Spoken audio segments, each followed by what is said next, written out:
بسم اللہ الرحمن الرحیم۔ السلام علیکم ورحمۃ اللہ وبرکاتہ۔ آج ہم انشاءاللہ تلاوت قرآن کے آداب کو سمجھیں گے۔ الحمدللہ الذی ہدانا لہذا وما کننا لنہتدی لولا ان ہدانا اللہ۔ تعریف اللہ کے لیے ہے جس نے ہمیں یہ راستہ دکھایا۔ ہم خود راہ نہیں پا سکتے تھے اگر اللہ تعالیٰ ہماری رہنمائی نہیں کرتا۔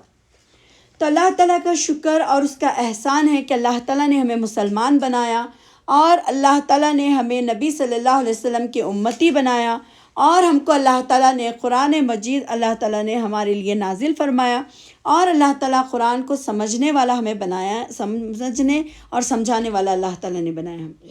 جیسا کہ ہم جانتے ہیں کہ قرآن مجید جو ہے یہ ظاہر میں تو عام کتابوں کی طرح ہے، یعنی انسان کی زبان سے جو لکھی ہوئی کتابیں ہیں انسان سے، اور کاغذ پر جو چھپی ہوئی ہیں، اسی طریقے سے قرآن مجید بھی کیا ہے، ایک کتاب کی طرح ہے۔ لیکن یہ جو کتاب ہے یہ کتاب سے بظاہر کوئی فرق ہمیں ایسے تو محسوس نہیں ہوتا،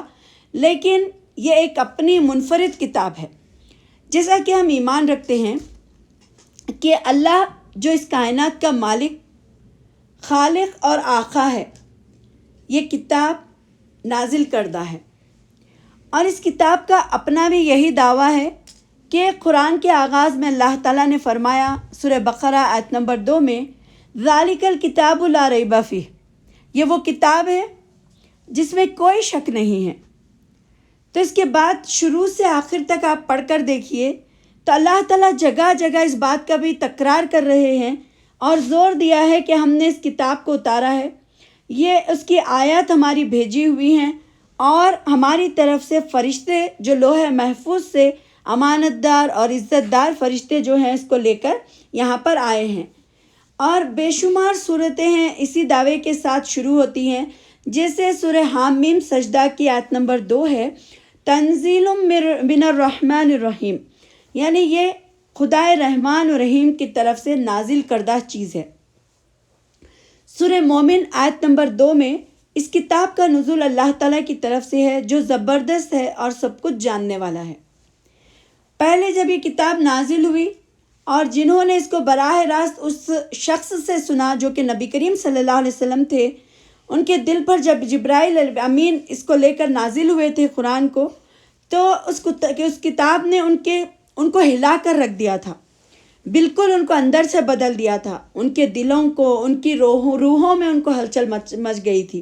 ان کے ذہن، ان کی فکر اور ان کی سوچ میں کیا ہے، انقلاب، ایک چینج آ گیا تھا۔ حضور صلی اللہ علیہ وسلم خود فرماتے ہیں کہ یہ میرے اوپر اللہ کی طرف سے نازل ہوئی کتاب ہے۔ اس کتاب نے ان کی سوچ بدلی، فکر بدلی، اخلاق بدلے، عادات بدلے، اندر سے بھی بدلا اور ان کو باہر سے بھی بدلا، یعنی فرد کو بھی بدلا اور معاشرے کو بھی بدلا۔ اس کے اثرات صرف فکر اور سوچ تک ہی نہیں تھے، بلکہ انسان کا جسم بھی اس کے اثرات میں کیا ہے، شریک تھا۔ دل کانپ اٹھے، رونگٹے کھڑے ہوئے، کھالیں نرم پڑ گئی، ان کے سر جھک گئے اور لوگ روتے ہوئے سجدوں میں گر جاتے تھے، اور بار بار یہ کہا کہ ہاں یہ ہمارے رب کا کلام ہے۔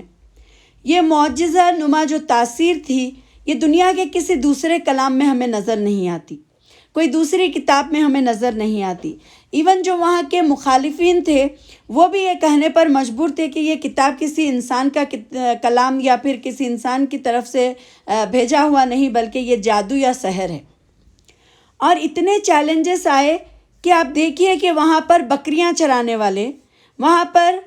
کھجوروں کے چھوٹے چھوٹے باغ میں کام کرنے والے، اور جو دوسرے جو کام کرتے تھے، انہوں نے 30 سال کے عرصے میں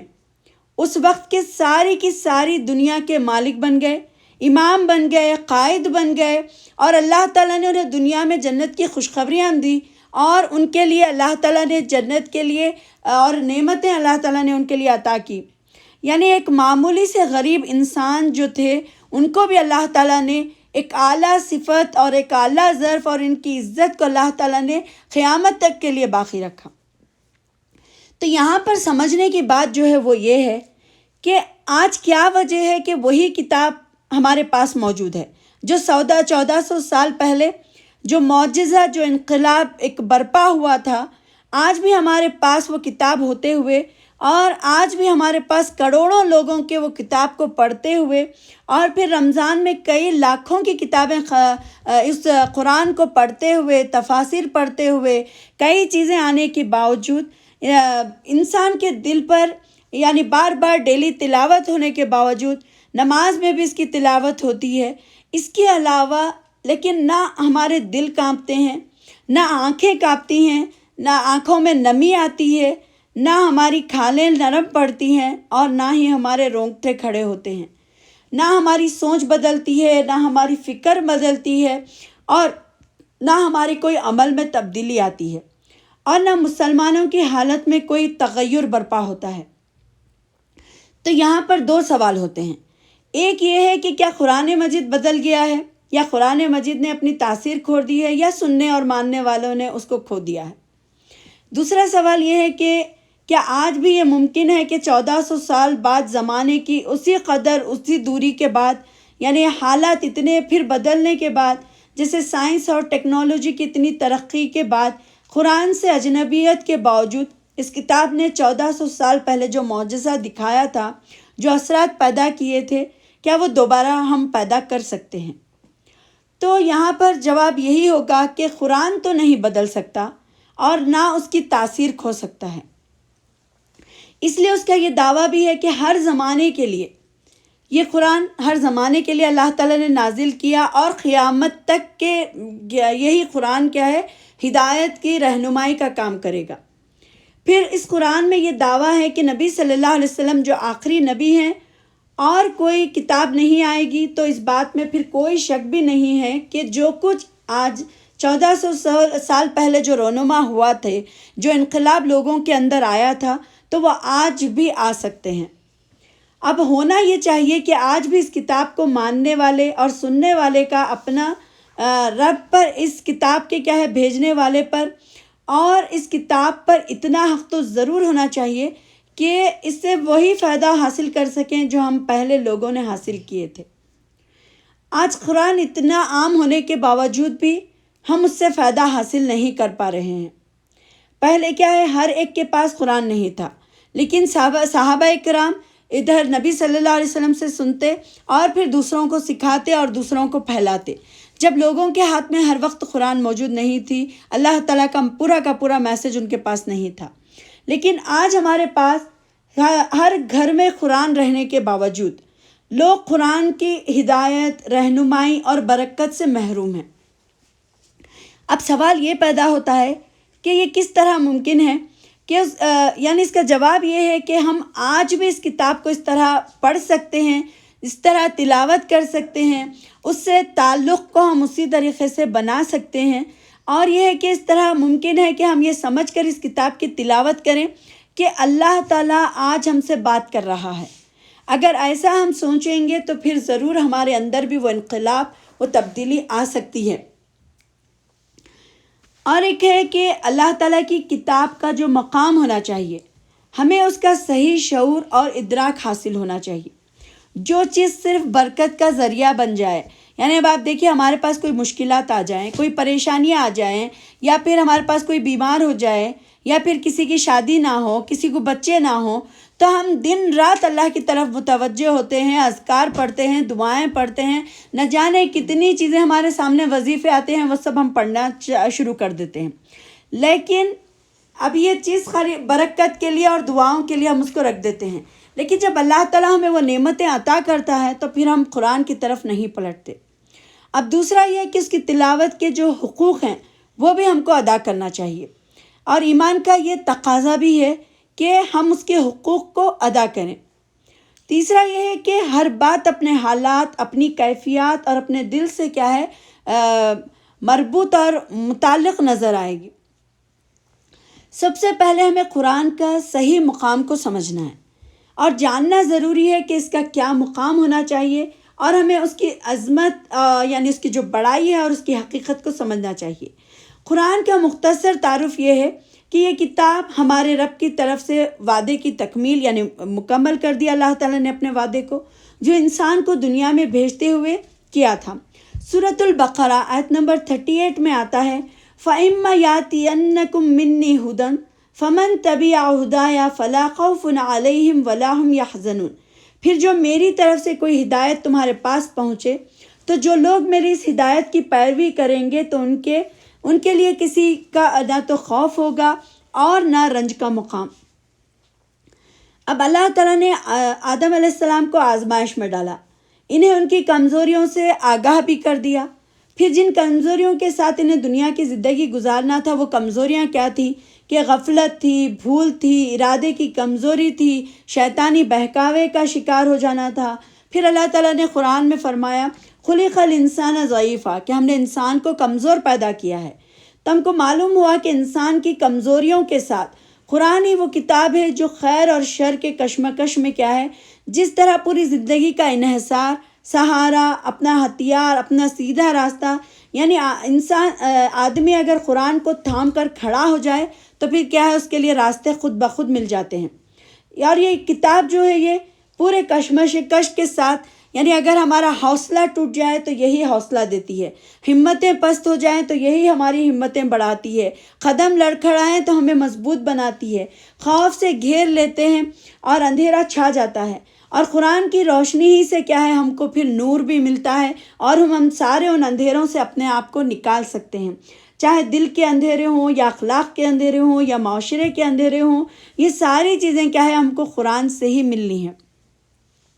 اب قرآن کی جو عظمت اور منزلیت کا عالم یہ ہے کہ اللہ تعالیٰ سورہ حشر آیت نمبر 61 میں فرماتے ہیں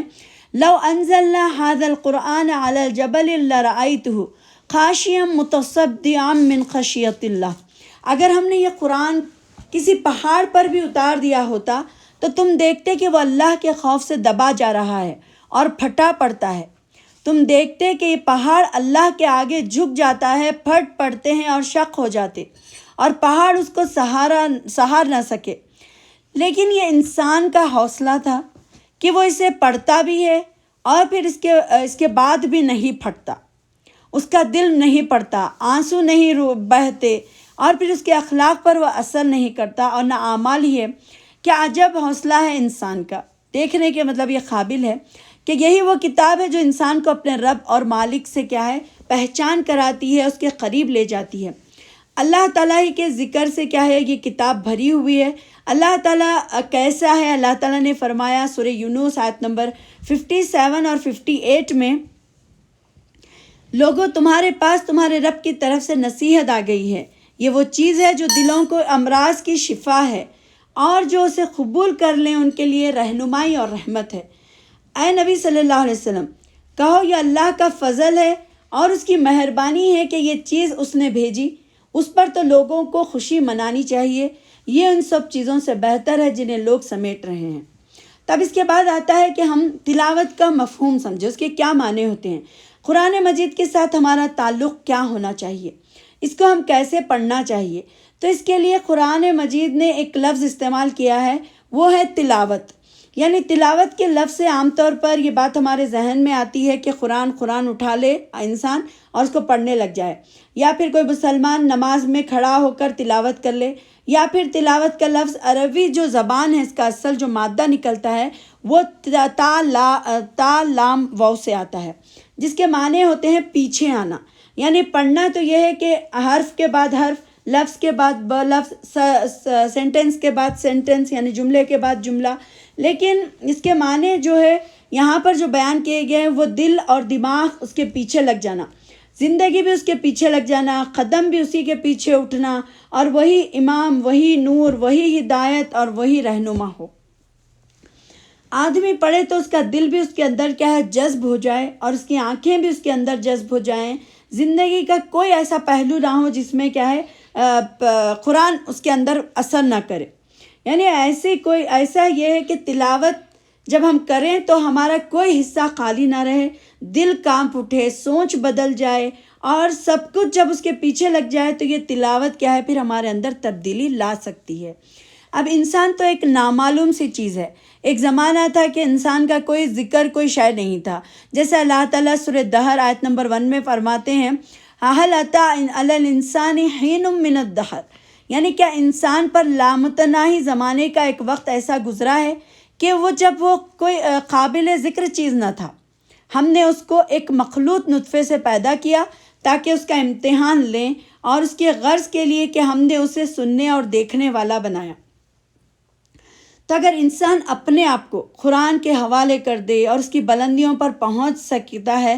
تو پھر حدیث میں آتا ہے کہ اللہ تعالیٰ قیامت کے روز بندے سے کہے گا کہ قرآن پڑھتا جا اور اوپر چڑھتا جا، یعنی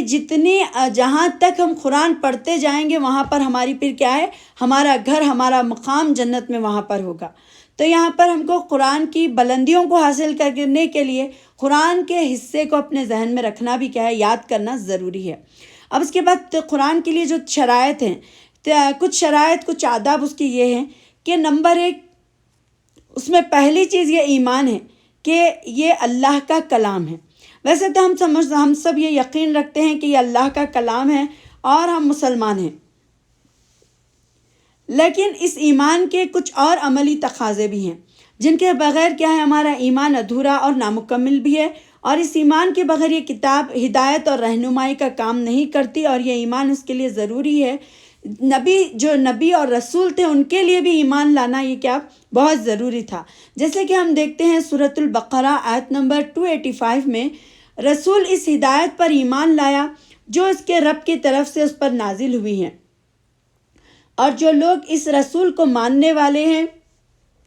انہوں نے بھی اس ہدایت کو دل سے تسلیم کیا۔ تو بہرحال پہلی چیز کیا ہے، ایمان ہے، کیونکہ ایمان دل ہی سے اس کتاب کے لیے محنت کرنے کو انسان کیا ہے پھر تیار بھی ہوتا ہے، اور اپنے خالق کا جو خط آیا ہے اس کو پڑھنے کی، سمجھنے کی پھر وہ کیا ہے کوشش بھی کرتا ہے۔ اب دوسری چیز جو آتی ہے وہ ہے نیت، اخلاص، یعنی تلاوت میں پہلی چیز تو ایمان ہے، اور دوسری چیز ہے اخلاص، یعنی نیت قرآن کے بارے میں صحیح ہونا چاہیے، یعنی اس نیت کے علاوہ کوئی اور نیت رکھیں۔ جیسے اب ہم پڑھنے کے لیے بیٹھے، ہم قرآن کی تلاوت تو کرنے کے لیے بیٹھے ہیں، لیکن ہمارا دل، ہمارا دماغ سب بھٹکا ہوا ہے، کیونکہ یہ قرآن ہی ہے جو اس سے انسان کو ہدایت بھی ملتی ہے اور اسی سے انسان گمراہ بھی ہو جاتا ہے۔ جیسے سورہ ابراہیم 4 میں اللہ تعالیٰ فرماتے ہیں کہ اللہ جسے چاہتا ہے بھٹکا دیتا ہے اور جسے چاہتا ہے ہدایت بخشتا ہے۔ پھر سورۃ البقرہ آیت نمبر 26 میں اللہ تعالیٰ نے فرمایا، یضل بہ کثیرا ویہدی بہ کثیرا، اللہ ایک ہی بات سے بہتوں کو گمراہی میں بھی مبتلا کر دیتا ہے اور بہتوں کو راہ راست سے ہٹا بھی دیتا ہے، یعنی راہ راست پر بھی لا سکتا ہے۔ تو پتہ چلا کہ تلاوت کی جو بنیادی شرط کیا ہے، پھر نیت بھی خالص ہو، اور پھر تیسری چیز حمد اور شکر کا جذبہ ہو۔ جیسے کہ اللہ تعالیٰ نے فرمایا ہے سورۃ الاعراف آیت نمبر 43 میں، وَقَالُوا الْحَمْدُ لِلَّهِ الَّذِي هَدَانَا لِهَذَا وَمَا كُنَّا لِنَهْتَدِيَ لَوْلَا أَنْ هَدَانَا اللَّهُ، اور وہ کہیں گے کہ تعریف خدا ہی کے لیے ہے جس نے ہمیں یہ راستہ دکھایا، ہم خود راہ نہیں پا سکتے تھے اگر خدا ہماری رہنمائی نہ کرتا۔ حمد اور شکر سے ہی سارے دروازے اللہ تعالیٰ کھول دیتے ہیں، جیسے کہ سورہ ابراہیم آیت نمبر 7 میں آتا ہے، لَإِن شَكَرْتُمْ لَأَزِيدَنَّكُمْ، اگر تم شکر گزار بنو گے تو میں تم کو اور زیادہ دوں گا، اور اگر تم ناشکری کرو گے تو میرا عذاب بڑا سخت ہے۔ اب چوتھی چیز جو ہے پھر اعتماد ہے۔ اعتماد میں جو چیز بھی اس کتاب میں ہے صحیح، اور اس میں کیا ہے میرے لیے فائدے کی چیزیں ہیں، اور اگر کوئی مسلمان اس میں شک میں پڑ جائے یا پھر اس کے تذبذب میں پڑ جائے تو پھر کیا ہے وہ بالکل یہ قرآن سے فائدہ نہیں اٹھا سکتا، کیونکہ قرآن کے بارے میں کوئی شک ہمارے اندر ہونا ہی نہیں چاہیے، کیونکہ اللہ تعالیٰ نے خود قرآن میں فرمایا لا ریب فیہ، اس میں کوئی شک نہیں ہے۔ پانچویں چیز جو آتی ہے وہ اطاعت، یعنی مسلمان جب قرآن کے مطابق اپنے اندر تبدیلی، اپنے اندر چینجز لائے تو پھر مسلمان اطاعت کرے گا، اور اس سے کچھ گناہ بھی ہوں گے، نافرمانیاں بھی ہوں گی، لیکن پہلے سے خود جو ہم نے اللہ تعالیٰ کی طرف اپنے آپ کو کر دیا ہے، سپرد کر دیا ہے، اس کی وجہ سے پھر کیا ہے انسان کوشش بھی کرے گا، اور یہ آداب تلاوت میں سے بھی ہے۔ اور پھر یہ ہے کہ کتاب شروع سے لے کر آخر تک عمل، کوشش، محنت، جد و جہد کے لیے ہی قرآن نازل ہوئی ہے، اور انسان کو اس کے پیچھے چلنے اور اس کو مضبوط پکڑنے کا ہی کیا ہے پھر ہمیں اللہ تعالیٰ نے حکم دیا ہے۔ جیسے سورہ مریم آیت نمبر 12 میں آتا ہے، یحییٰ خذ الکتاب بقوہ، اے یحییٰ کتاب الہی کو مضبوط تھام لے، پھر اس کا لوگوں میں چرچا بھی ہو، یعنی لوگوں کو پہنچائے، اس میں تغیر آئے اور اس کی اطاعت بھی ہو جو احکام اللہ تعالیٰ نے نازل کیے ہیں۔ چھٹی چیز یہ ہے کہ اس کتاب سے فائدہ اٹھانے میں جو خطرات آئیں گے، جو مشکلات آئیں گے، ان سے بچنے کے لیے شیطان سے کیا ہے، اللہ کی پناہ بھی ہمیں مانگنے کا اللہ تعالیٰ نے حکم دیا ہے، کیونکہ شیطان نے اللہ تعالیٰ سے وعدہ کیا ہے کہ میں انسان کو دائیں بائیں اوپر نیچے ہر طریقے سے بہکاؤں گا، بھٹکاؤں گا اور پھر اس کو راہ راست سے ہٹانے کی پوری کوشش کروں گا۔ اسی لیے اللہ تعالیٰ فرماتے ہیں کہ جب تم قرآن پڑھو فَإِذَا قَرَأْتِ الْقُرْآنَ فَاسْتَعِذْ بِاللَّهِ مِنَ الشَّيْطَانِ الرَّجِيمِ، سورہ نحل کی آیت نمبر 98 میں ہے کہ پھر جب قرآن پڑھنے لگو تو شیطان الرجیم سے خدا کی پناہ مانگ لیا کرو۔ اب یہ اس کے ساتھ ساتھ یہ ہے کہ قرآن کے باطنی آداب بھی ہیں، یعنی یہ تو ظاہر میں ہم یہ سب کام کریں گے لیکن باطنی بھی آداب ہیں۔ جیسے اب دیکھیے ہماری شخصیت میں دو حصے ہوتے ہیں، ایک ظاہری ایک باطنی، لیکن ایک جسم ہاتھ پاؤں ہے اور دوسری طرف ہماری اندرونی شخصیت ہے، تو یہ ہمارا دل ہے۔ قرآن کیا ہے، دل کی تبدیلی چاہتا ہے اور دل تلاوت میں شامل ہے، کیونکہ آدمی زبان سے پڑھتا ہے اور دل کہیں گھوم رہا ہے۔ جیسے کہ سورہ انفال میں ہے کہ جب اللہ کا ذکر کیا جائے تو دل کانپ اٹھتے ہیں، اور جب کلام پڑھا جاتا ہے تو ایمان بڑھتا ہوا محسوس ہوتا ہے۔ پھر سورہ مائدہ میں اللہ آتا ہے کہ جب وہ کلام سنتے ہیں تو ان کی آنکھوں سے آنسو آ جاتے ہیں، اور سورہ زمر میں بھی آتا ہے کہ جب کتاب پڑھی جاتی ہے تو جسم کے رونگٹے کھڑے ہو جاتے ہیں، ان کی کھالیں نرم ہوتی ہیں۔ اور سورہ بنی اسرائیل میں آتا ہے کہ جو لوگ اس کو پڑھتے ہیں تو روتے ہوئے سجدوں میں گر جاتے ہیں، ان کے اندر خشوع میں اضافہ ہو جاتا ہے۔ تو اگر ایسا نہ ہو تو کم از کم ہم کو کیا کرنا چاہیے کہ ہمارے اندر وہ کیفیت کو لانے کی کوشش کرنی چاہیے۔ پھر دوسرا یہ کہ یہ سوچا جائے کہ اللہ میرے سامنے ہے اور میں اللہ تعالیٰ کے سامنے بیٹھ کر کیا ہے قرآن پڑھ رہی ہوں یا پڑھ رہا ہوں، اور یہ اس کی کتاب اللہ تعالیٰ کی کتاب ہے۔ قرآن میں کئی جگہ یہ حکم بھی آیا ہے کہ اس کے سامنے ہو کر، یعنی بار بار اللہ تعالیٰ کے سامنے کھڑے ہو کر بار بار تلاوت کریں۔ پھر اللہ تعالیٰ نے بتایا کہ تم اللہ کا ذکر کرو، لیٹے بیٹھے کھڑے کروٹوں کے بل، ہر حال میں مطلب کیا ہے اللہ تعالیٰ کے ہم کو اللہ تعالیٰ کی تلاوت مطلب قرآن کی تلاوت بھی ہمیں کرنا ہے۔ پھر سورہ طور آیت نمبر 28 میں اللہ تعالیٰ فرماتے ہیں تم ہماری نگاہوں میں ہی ہو، میں ہر بات سن رہا ہوں۔ اور پھر سورہ قاف کے آیت نمبر 18 میں آتا ہے کہ ہم اس کی رگے گردن سے بھی زیادہ اس سے قریب ہیں، اگر دو ہوتے ہیں تو تیسرا میں ہوتا ہوں۔ تو اس سے بھی ہمیں معلوم ہوا کہ اللہ تعالیٰ کو سامنے رکھ کر ہمیں کیا ہے اس کی تلاوت بھی کرنا ہے اور اس کو سمجھنے کی کوشش کرنا ہے۔ اور پھر ہم یہ سوچیں کہ ہم اس کلام کو اللہ سے سن رہے ہیں۔ جیسے اماموں کے بارے میں آتا ہے کہ وہ جب قرآن کی تلاوت کرتے تو وہ ایسا اپنے آپ کو اپنے اندر کیفیت لاتے کہ میں اللہ تعالیٰ سے بات کر رہا ہوں، یا پھر میں قرآن کو نبی صلی اللہ علیہ وسلم سے سن رہا ہوں، یا پھر مجھے جبرائیل علیہ السلام سے میں قرآن سن رہا ہوں، تو مجھے اس میں پڑھنے میں بہت زیادہ مزہ آتا تھا۔ تو یہ احساس ہو کہ جو بھی کہا جا رہا ہے اس کا ہر لفظ کیا ہے میرے لیے ہے، یعنی اب اللہ تعالیٰ فرمانے اے ایمان والو، تو پھر یہ اے ایمان والوں سے کوئی اور ایمان والے نہیں بلکہ ہم ہیں، ہمارے لیے اللہ تعالیٰ نے ایمان کا وہ دعویٰ کیا ہے کہ ہم کو اللہ تعالیٰ مخاطب ہو کر کہہ رہے ہیں کہ اے ایمان والو۔ اگر اللہ تعالیٰ منافقین سے کہہ رہے ہیں یا کافروں سے بھی کہہ رہے ہیں تو وہ اللہ تعالیٰ ہم سے مخاطب ہیں، تو جو بھی بات آتی ہے قرآن میں ہم کو اس کے اپنے اندر لینا ہے۔ تو مسلمان جب یہ پڑھتا ہے تو اللہ تعالیٰ سے گفتگو اور اس سے کیا ہے مکالمہ، اس سے بات کرتا ہے۔ ایک حدیث میں آتا ہے اللہ تعالیٰ فرماتے ہیں سورہ فاتحہ اور میرے بندے کے درمیان کیا ہے ایک تقسیم ہے۔ جیسے جب بندہ کہتا ہے الحمدللہ تو میں کہتا ہوں کہ میرے بندے نے میری حمد بیان کی۔ پھر جب بندہ کہتا ہے کہ الرحمن الرحیم تو میں کہتا ہوں کہ بندے نے میری ثنا کی۔ پھر اس کے بعد وہ کہتا ہے کہ جب بندہ کہتا ہے مالک یوم الدین تو میں کہتا ہوں میرے بندے نے میری بزرگی بیان کی۔ تو پھر ایاک نعبد و ایاک نستعین جب بندہ کہتا ہے تب میرے اور بندے کے درمیان معاہدہ ہو گیا، یعنی جو کچھ بھی وہ مانگے گا میں اسے دوں گا۔ پھر اس کے بعد بندہ کہتا ہے اہدنا الصراط المستقیم، اے اللہ تو ہمیں سیدھے راستہ دکھا دے۔ تو اس حدیث سے ہمیں پتہ چلا کہ جب بندہ قرآن پڑھتا ہے تو وہ اللہ تعالیٰ سے بات کرتا ہے، اور اللہ تعالیٰ کیا ہے اللہ تعالیٰ کے اور بندے کے درمیان اس کی گفتگو چلتی ہوتی ہے۔ اور پھر قرآن کا اثر کیا ہے، یہ ظاہری طور پر بھی ہمیں نظر آنا چاہیے۔ جیسے قرآن کی تلاوت کیا ہے، ٹھہر ٹھہر کر سکون سر پڑھیں، سکون سے پڑھنے کا اللہ تعالیٰ نے حکم دیا۔ جیسے سورہ مزمل آیت نمبر 4 میں آتا ہے وَرَتِّلِ الْقُرْآنَ تَرْتِیلًا، اور قرآن کو خوب ٹھہر ٹھہر کر پڑھو، یعنی خوب ٹھہر ٹھہر کر، یعنی سمجھ کر اس کو اچھی طرح سے لحن میں اور ذوق کے ساتھ، شوق کے ساتھ اور پوری تجوید کے ساتھ، اور قرآن کو جتنا اچھا پڑھ سکتے ہیں اس طریقے سے ہم پڑھیں۔ اور قرآن کو سمجھ کر پڑھنا کیا ہے، بہت زیادہ ضروری ہے، کیونکہ یہ ساری چیزیں جب ہمارے اندر قرآن کو بغیر سمجھے گے تو نہیں آ سکتی۔ اگر ہم قرآن کو سمجھیں گے تبھی ہمارے اندر کیا ہے، یہ سارے چینجز، یہ ساری تبدیلی، یہ ساری چیزیں ہمارے اندر آئیں گی۔ تو اور بہت سارے لوگ کیا ہے، بہت کچھ سمجھنے اور علم حاصل کرنے کے باوجود بھی کیا ہے، اس سے کچھ حاصل نہیں کر پاتے ہیں۔ تو کوشش یہ کرنی چاہیے کہ ہم جب قرآن کی تلاوت کریں تو ہمارے ظاہر اور ہمارے باطن میں کیا ہے، یہ داخل ہو جائے۔ تو اس کے لیے ہمیں پہلے اللہ کے کلام کو سمجھنا ہے، اللہ کے میسیج کو سمجھنا ہے، اور پہلے ہم عربی سے اپنی محبت کو بڑھانا ہے۔ دیکھیے اب آج کل ہم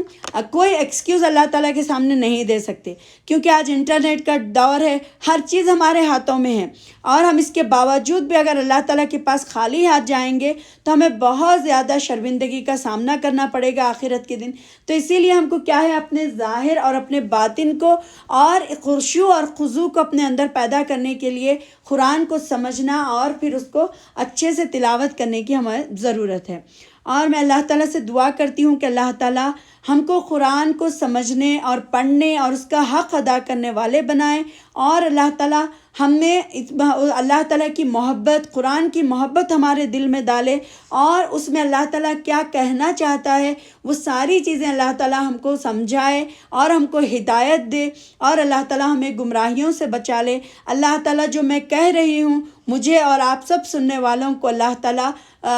اس پر عمل کرنے کی توفیق عطا فرمائے۔ آمین۔ وآخر دعوانا الحمد للہ رب العالمین۔ سبحانک اللہم و بحمدک، اشہد ان لا الہ الا انت، استغفرک و اتوب الیک۔ تو آپ یہ دوسروں کے ساتھ بھی شیئر کریے تاکہ دوسرے لوگ بھی اس سے فائدہ اٹھا سکیں۔ انشاءاللہ ہم پھر نئے ٹاپک کے ساتھ، نئی تفسیر کے ساتھ ملیں گے۔ السلام علیکم ورحمۃ اللہ وبرکاتہ۔